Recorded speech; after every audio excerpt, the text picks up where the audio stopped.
2,000 years after humanity domesticated crops and livestock, some farmers kicked off humanity's next agricultural innovation, pastoralism.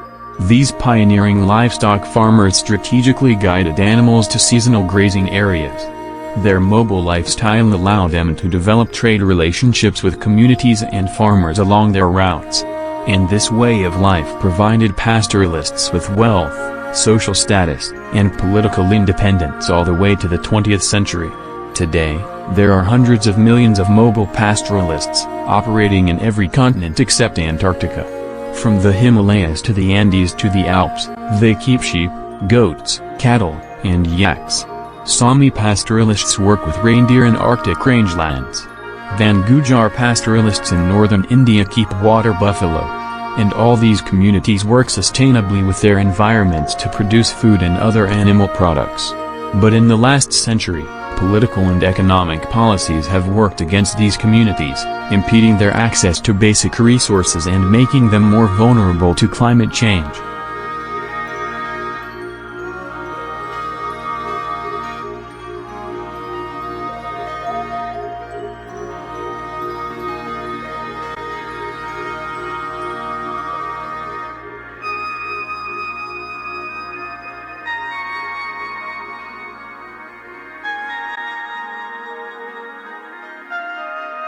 And one region where these issues are especially apparent is sub-Saharan Africa.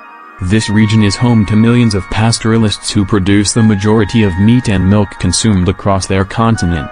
Yet throughout the late 20th century, various programs tried to incentivize these mobile communities to put down roots. Governments limited their access to public services like healthcare and education. They created designated watering holes to keep pastoralists in specific regions year-round. And huge areas of rangeland historically shared by pastoralists were privatized or converted to wildlife reserves. The motivation behind these policies varied widely. Some programs were earnest but misguided efforts to modernize an ancient agricultural model. Others were attempts to control what governments perceived as unmanageable populations. But the end result was always the same. By restricting how sub-Saharan pastoralists could use the land, these communities became poorer, less sustainable, and less economically resilient. And in a region that's relied on pastoralism for millennia, these changes have had a huge impact. Historically, sub-Saharan pastoralists helped keep African grasslands healthy by guiding their livestock to graze specific amounts in specific areas. Their seasonal migration prevented land from being overgrazed and their livestock's fertilizing manure regenerated the soil. But policies restrict.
These policies also make pastoralists less resilient to climate change.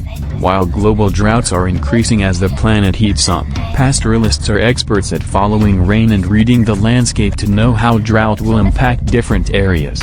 Historically, this allowed pastoralists to maintain their herds regardless of the weather. But these techniques can't help communities confined to drought-stricken lands. And when their herds become unhealthy, the consequences can be deadly. Unhealthy herds can cause disease outbreaks that endanger livestock and humans. But even without outbreaks, sick herds become unproductive, limiting what pastoralists have to sell. Making things worse, sub-Saharan pastoralists are forced to sell their wares in informal markets that operate with minimal oversight. And since these markets function on an international scale, they pit pastoralist communities against each other, resulting in sale prices that are generally low and extremely volatile.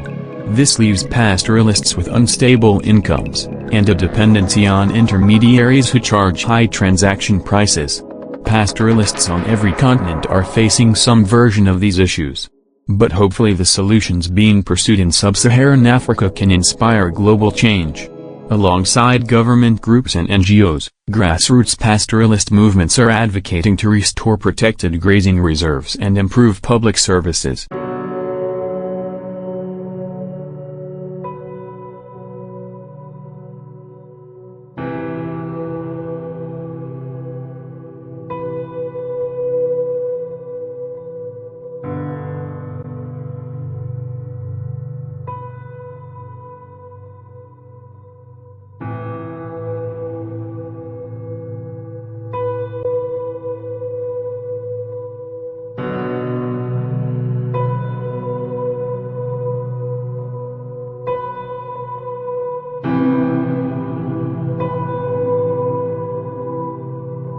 Tailored to pastoral movement.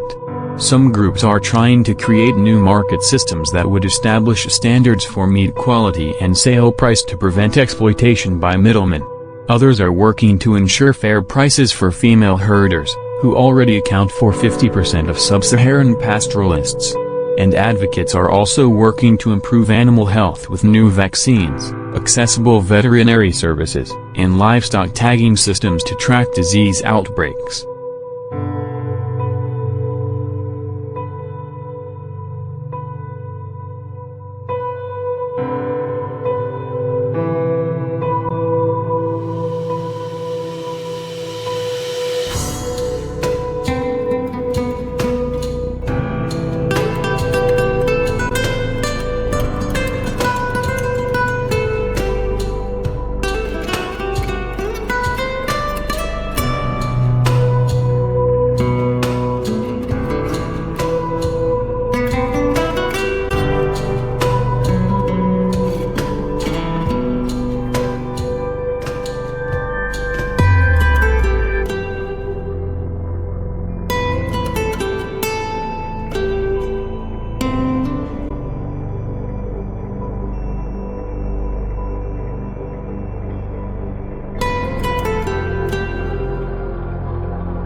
Recognize the value of pastoral mobility.